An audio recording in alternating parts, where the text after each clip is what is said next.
মনে রাখবা আব্বা, আমি যত কথাই আমরা বলি, হেদায়েত মূলত আল্লাহর হাতে, পরিবর্তন মূলত কার হাতে? আল্লাহর হাতে।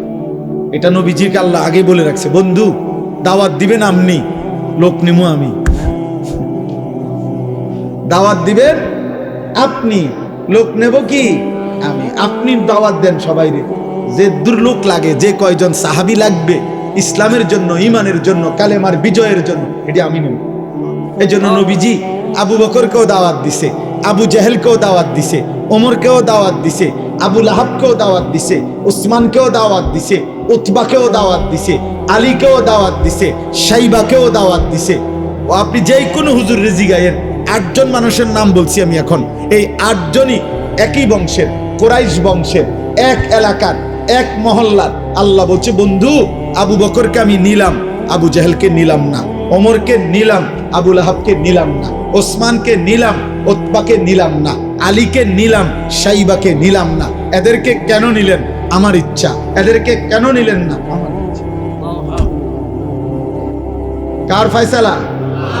তবে দাওয়াত দেন সবাই, আমগো জিম্মাদারি। এটা বলতে থাকি আমরা, কবি ইধার কবি উধার, कभी आर्श पर कभी जमी पर, कभी उनके दर कभी दर बदर, गमे आशिकी तेरा शुक्रिया मैं कहां कहां से गुजर गया, कभी हो रास्तू में तन्हा कभी हो गुरूदे सहरा, मैं जुनू का हम सफर हो मेरा कोई घर नहीं।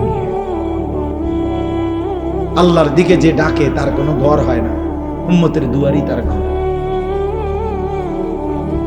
তার কোনো হিসাব কিতাব নাই। হ্যাঁ,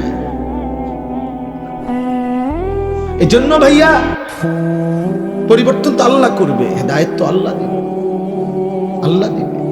ফাইন্নাল্লাহ ইউদিল্লু মান ইয়াশা ওয়া ইয়াহদি মান ইয়াশা ওয়া লা তাযহাব নাফসাকা আলাইহিম হাসারাত। নবীজিকে আল্লাহ বলছে, বন্ধু শুনেন, সাফ সাফ কথা, পথভ্রষ্ট যারা হবে আমার ইচ্ছায়, হেদায়েত যারা পাবে আমার ইচ্ছায়, আপনি নির্দিষ্ট একজন কারো জন্য আফসুস করতে করতে জীবন শেষ করে দিবেন না, আপনি মেহনত করতে থাকবেন। আপনি কি করতে থাকবেন? এই জন্য আবু তালিবকে নবী এত চেষ্টা করছেন, ফালাম ইয়াজাল রাসূলুল্লাহ ইয়ারিজুহা আলাইহি ওয়া ইউঈদুহু তিলকাল মাকালা। নবীজির ইন্তেকালে, বুখারীর riwayat, নবীজির ইন্তেকালের সময় নবীজি তার চাচা আবু তালিবকে বলতেছিলেন, কুল লা ইলাহা ইল্লাল্লাহ কালিমাতান আশহাদু লাকা বিহা